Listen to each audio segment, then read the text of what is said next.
솔직히 그러면 우리 정현채 교수님은 네. 이런 죽음학에 대해서 네. 강의를 해주시면 어디서 비난을 받거나 이런 적은 당연히 없어요? 받죠. 오. 당연히 받고 제가 뭐 17년째 하고 있고 700 오늘도 강의를 치면 한 716번째 정도 될 텐데 뭐 많이 받죠. 그러니까 뭐 지금 먹고 살기도 바쁜데 무슨 죽음 이런 거 얘기하니 머리가 좀 이상해진 거 아니냐. 뭐 장의사 하려고 하느냐. 뭐 이런 제 동료들로부터 받은 그런 것도 있지만은 그런데 그것보다는 훨씬 더 긍정적인 반응이 많기 때문에 제가 하고 있는 것 같아요. 저도 좀 신기해요. 제가 워낙 소심하고 심약합니다. 그래서 그런 비난을 받았으면은 뭐 서너 번 하고 그만뒀을 텐데 아직도 이렇게 17년째 하고 있는 거 보면 제가 저를 봐도 좀 신기하다 이런 생각이 들기도 하죠. 근데 그 예전에 법륜 스님이 해주셨던 말씀 영상으로 좀 저도 많이 봤는데 사후세계가 있는지 없는지를 떠나서 사후세계가 있고 죽으면 좋은 곳에 간다라고 믿고 있으면 남아있는 가족들도 마음이 편하냐 불편하냐 그러면 마음이 편한 대로 생각하면 되는 거다라는 말씀을 해주시더라고요. 그럼 어떻게 보면 이 사후세계가 있다 죽음이 끝이 아닌 또 다른 시작일 수도 있다라고 생각을 하면은 약간 사람들의 마음도 좀 한결 편안해질 수 있겠네요. 그렇죠. 제가 한 2년 전에 한 7살 된 어린 딸을 잃은 어느 분한테 이 편지를 받았는데 이분은 뭐 약대를 나오고 완전히 이과적인 자기는 성향이라서 다른 책 절대 안 본다고 그래요. 네. 그런데 뇌종양 중에서 아주 불치병으로 1년 7개월인가 투병을 하다가 딸을 떠나보냈는데 이분은 이제 약사로서 이제 신약 개발 이런 걸 많이 담당하고 그랬던 분인데 딸을 떠나보내고 나서 살고 싶은 생각이 없었다. 근데 이상하게도 이과 성향으로 딴 책은 전혀 읽지 않은 본인이 이런 죽음에 관련된 책을 12번을 반복해서 읽고 나서는 다시 세상으로 나올 힘을 얻었다. 그렇게 얘기를 합니다. 딸이 소멸한 게 아니고 분명히 다른 차원으로 갔다는 걸 알고 다시 또 보게 된다. 볼 수 있게 된다. 이런 거를 믿는 게 아니라 사실로 알게 되면서 세상으로 나올 힘을 얻었다. 그래서 그분은 그 딸이 알았던 그 뇌종에 굉장히 좀 특이하고 굉장히 희귀한 쪽에 속하는데 같은 병을 앓고 있는 부모들을 찾아서 이제 위로도 해주고 그런 죽음 관련 책도 좀 건네주기도 하고 그런 삶을 살고 있고 얼마 전까지도 저하고 또 소통을 하기도 했습니다. 네. 그러면 혹여나 먼저 네네. 좀 세상을 떠나보낸 가족이 있다면 사랑하는 사람 먼저 보냈다면 좀 어떻게 받아들이는 게 좋을지 좀 마음가짐이라도 그것도 뭐 마찬가지죠. 예. 7살 난 딸을 떠나보낸 어머니의 심정과 마찬가지로 그러니까 제일 중요한 게 죽음이 끝이 아니다라는 게 제가 제일 많이 사용하는 강의 제목이 이제 죽음은 소멸인가 옹교감인가 이런 제목을 많이 쓰는데 또 몇 년 전까지는 죽음이 벽인가 문인가 이런 제목을 많이 썼는데 죽음이 소멸이 아니고 옹교감이고 즉 막다른 벽이 아니고 열고 가면 되는 문이다. 이런 걸 믿는 게 아니라 본인이 직접 조사도 해보고 공부하면서 그걸 사실로 알게 되면은 정말 그런 슬픔에서 빠져나올 수 있는 거죠. 네네. 우리 모두가 또 결국 가게 되는 건데. 그렇죠. 네네. 그 아등바등 뭐라 해야 될까 좀 천년을 살고자 했던 그리고 죽지 않으려고 했던 진시황도 50도 안 돼서 죽었다 그렇죠. 하더라고요. 네, 그렇죠. 우리 누구에게나 언젠가는 분명히 네, 다가올 네. 건데 교수님도 그럼 죽음이 두렵지 않으신가요? 뭐 이제 저는 뭐 암 환자이기도 하고 제가 이제 방광암으로 이제 5년 전에 큰 수술을 받았고 그래서 이제 좀 방광이 없으니까 방광을 다 드러내고 이제 거기 소장을 잘라서 방광처럼 만들어서 이제 인공 방광으로 해서 이제 쓰고 있는데 그런 배뇨 장애도 있고 그렇죠. 불편하긴 하지만 그러나 이제 삶의 종착역이 얼마 남지 않았을 거다 이런 생각을 하면은 뭐 별로 힘들게 생각되지 않습니다. 이걸 뭐 몇십 년이고 할 게 아니고 이제 조금만 참으면은 오히려 하루하루 더 그럼요. 진심을 다해서 살게 되고. 네네네. 진짜 이 죽음을 한 번쯤은 진지하게 생각을 해봐야 할 텐데 많은 사람들에게 그냥 죽음은 막연하게 두려운 것, 그 이상 그 이하도 아닐 거기 때문에 그래서 저도 오늘 정현주 교수님께 꼭 한번 좀 모시고 싶다 말씀을 드렸던 거거든요. 마지막으로 좀 우리 구독자분들께 어떤 메시지를 주실 수 있다면요. 그래서 이제 제가 준비한 뭐 요걸 보면은 그런 분들도 있어요. 그 뭐 난 죽음 따위는 전혀 두렵지 않다 이렇게 아주 큰 소리 치는 분들도 있는데 그런 분들도 보면은 막상 본인이 말기암 진단 받고 이런 상황에 빠지게 되면은 정말 소리 없이 무너져 버리는 걸 많이 목격을 하죠. 그 당연한 일이죠. 네. 하나도 뭐 준비도 안 했으면서 마치 학년 말고사 있다 그렇게 얘기했는데 공부 안 하고 있다가 시험 전날 되면 공황 상태에 빠지는 거하고 같다고 볼 수가 있습니다. 준비를 하고 안 하는 거는. 그래서 이 엠마누엘 칸트는 1700년부터 1800년 초까지 살았던 뭐 잘 아는 철학자인데 이런 얘기를 해서 인간의 도덕 윤리가 성립하려면 사후생의 존재가 요청이 된다. 사후생이 있다까지는 얘기는 안 하고 수위를 좀 낮춰서 요청이 된다 이런 얘기를 한다. 이게 이분이 위대한 신비가인 스웨덴보리하고 동시대에 살았던 인물이거든요. 스웨덴보리는 27년 동안 사후세계를 드나들 어떤 분이니까 그래서 수많은 젖을 남기기도 했는데 그런 영향이 컸을 거라고 생각을 합니다. 그리고 아래 아까 말씀드렸던 카를 구스타브 융도 한 말 보면 이렇게 얘기를 했어요.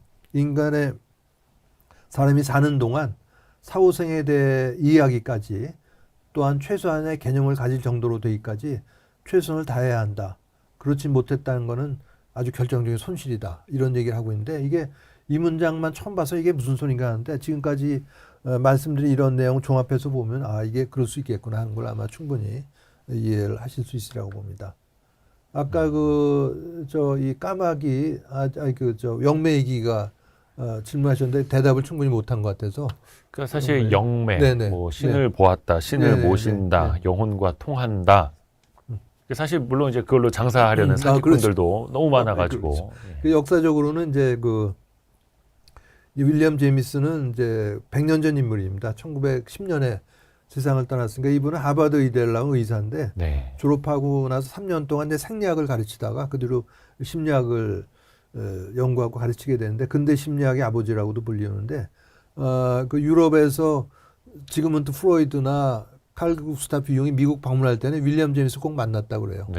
그 정도 영향력이 있었는데 그래서 윌리엄 제임스가 보기에도 그다음 100년 전이니까 뭐 세계 대전 뭐 여러 가지 전쟁으로 죽는 사람이 너무 많으니까 그때 죽은 사람의 영혼과 소통하게 한 그런 강령술, 심령회 이런 게 많이 열렸거든요. 근데 윌리엄 제임스가 그때 그걸 주제가나 영매들을 봤더니 이건 순전히 엉터리고 돈만 밝히는 가짜들이다 이런 생각을 갖고 있었는데 그런 생각을 바꿔준 게 레오노라 파이퍼라는 보스턴 중류층의 부인입니다. 이분은 뭐 상업적인 영매가 아니었는데 이분을 통해서 죽은 아들로부터의 메시지를 받게 됩니다. 어렸을 때 2살인가 폐렴으로 죽은 아들이 있었는데 죽은 아들로부터의 메시지를 이 레오노라 파이퍼라는 여성을 통해서 전달받게 되는 거죠. 이것도 역시 가족이 아니면 알 수 없는 그런 얘기를 해주는 걸 보고 이런 흰 까마귀론을 내세웁니다. 그러니까 그 뭐냐면 모든 까마귀가 검다는 주장을 반박하기 위해서 지구상의 모든 까마귀를 다 조사할 필요는 없고 한 마리의 흰 까마귀를 보여주는 것만으로도 충분하다. 이런 얘기죠. 그러니까 이걸 정해본 모든 영매가 사기꾼에 불과하다. 이런 주장을 반박하기 위해서 모든 영매를 다 조사할 것도 없고 한 명의 검증된 뛰어난 영매 한 명으로 족하다 얘기하는데 이게 바로 레오노라 파이퍼입니다. 이분은 미국 연구를 왔다 갔다 하면서 한 30년 동안 검증을 받았다고 그래요. 그런 인물인데 이게 영매 한 사람입니다. 헬렌 덩컨이라는 이분이 알려지게 된 건 1942년에 11월 25일 날 2차 대전 한참 때 영국의 바하움이라는 최신 전함이 있었는데 이게 지중해 작전 나갔다가 독일군 어뢰 3발을 맞고 침몰을 합니다. 거의 1200명 가까이 승조원이 있었는데 800명 이상의 사상자가 났는데 그러니까 전쟁 한참 중에 이 최신 전함이 침몰했다는 사실이 밝혀지면 국민들 사이가 저하될 걸 염려해서 다 비밀에 붙였는데 한 달도 안에 영국 전역에 다 퍼지게 된 거죠. 그래서 누가 퍼뜨렸냐 조사해 봤더니 헬렌 덩컨의 영매가 그랬다는 걸 알고 이게 그 체포해서 조사를 하는데 헬렌 덩컨은 그냥 자기는 이런 강령술 그 죽은 고인의 영혼과 만나기 전에 강령술 하다가 어떤 죽은 영혼이 나타나서 얘기해 준 거를 제가 전달한 것밖에 없다 이렇게 얘기를 합니다. 그래서 바움이고 뭐 이런 얘기를 하는데 그래서 이 영매는 그 독일군 스파이라는 누명을 쓰고 이제 감옥에 갇혀 있다가 당시 수상이었던 영국 그 윈스턴 처칠에 의해서 풀려났다고 하는데 그 아직도 그게 벗겨지지 않은 모양이에요. 몇 년 전 외신을 봤더니 그 헬렌 덩컨 유족들이 네. 영국 정부를 상대로 지금 명예회복 운동을 계속 하고 있다. 이런 기사가 난 적도 있습니다.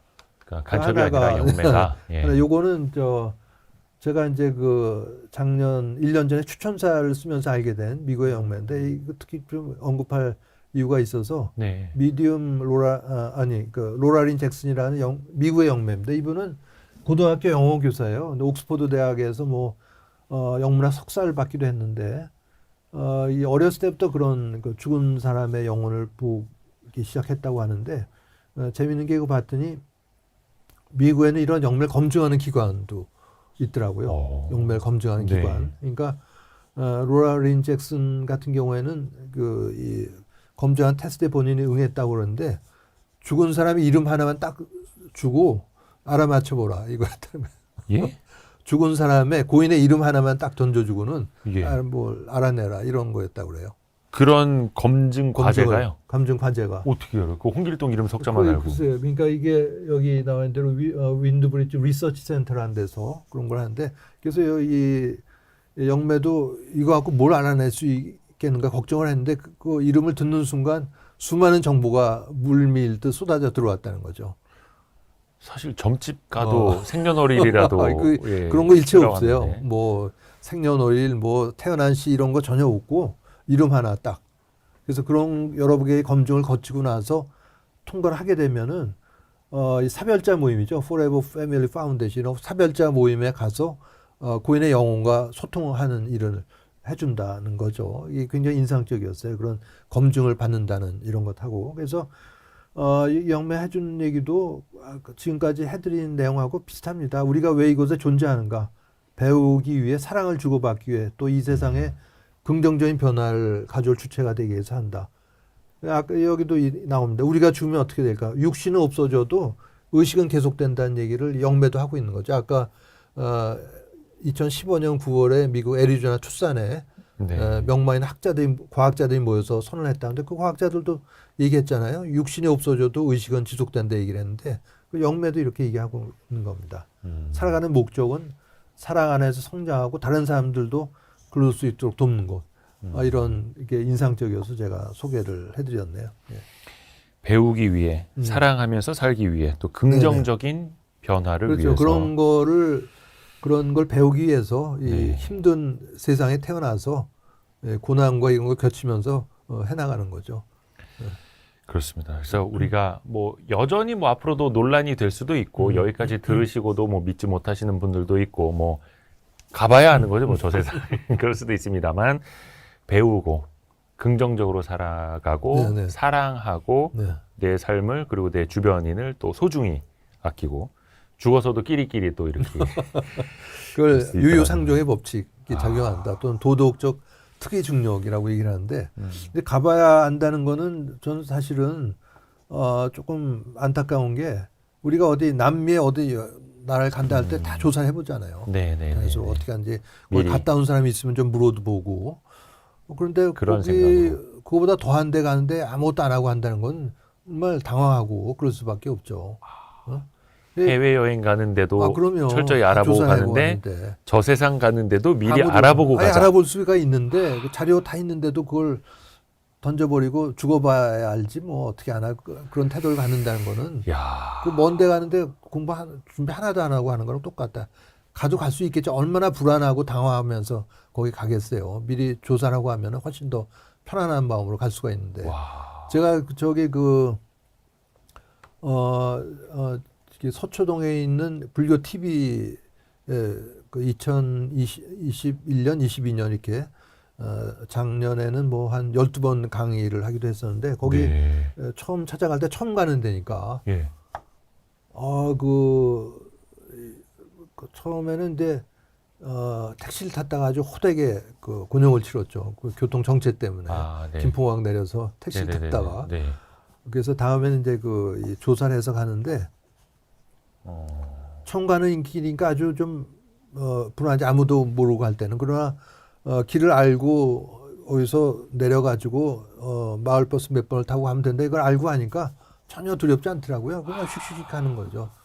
처음 가는 길이라도 조사를 하고 가는 건 그거랑 같이 않을까. 그러니까 물론 뭐 닥쳐봐야 아는 것도 물론 있을 거예요. 어디 그 남미에 있는 어떤 나라 여행을 갈 때도 거기 있는 뭐 그 대중교통의 시간표까지 다 알고 갈 필요는 없죠. 큰 윤곽을 알고 가면 되는 거고 그런 시간표과는 거기 가서 보면 되는 거니까 큰 윤곽을 알고 가는 게 좋지 않겠는가. 그게 제 생각인 거죠. 무릎을 탁 치게 됩니다. 그래서 나중에 혹시나 저 세상에 가서도 정현채 교수님이 말씀해주신 그래서 우리 할아버지가 나와주셨나 이모님이 나와주셨나 한번 보고 그래서 저승길의 뭐 내비게이션이라고 뭐 표현하면 좀 그렇습니다만 네네. 그래도 미리 좀 알려주셔서 그렇죠. 네, 너무나 감사드립니다. 서울대 명예교수이신 정현채 교수님께 오늘 좋은 말씀 많이 들었습니다. 너무 감사드립니다. 교수님. 네네. 아유 고생하셨습니다. 고생했습니다.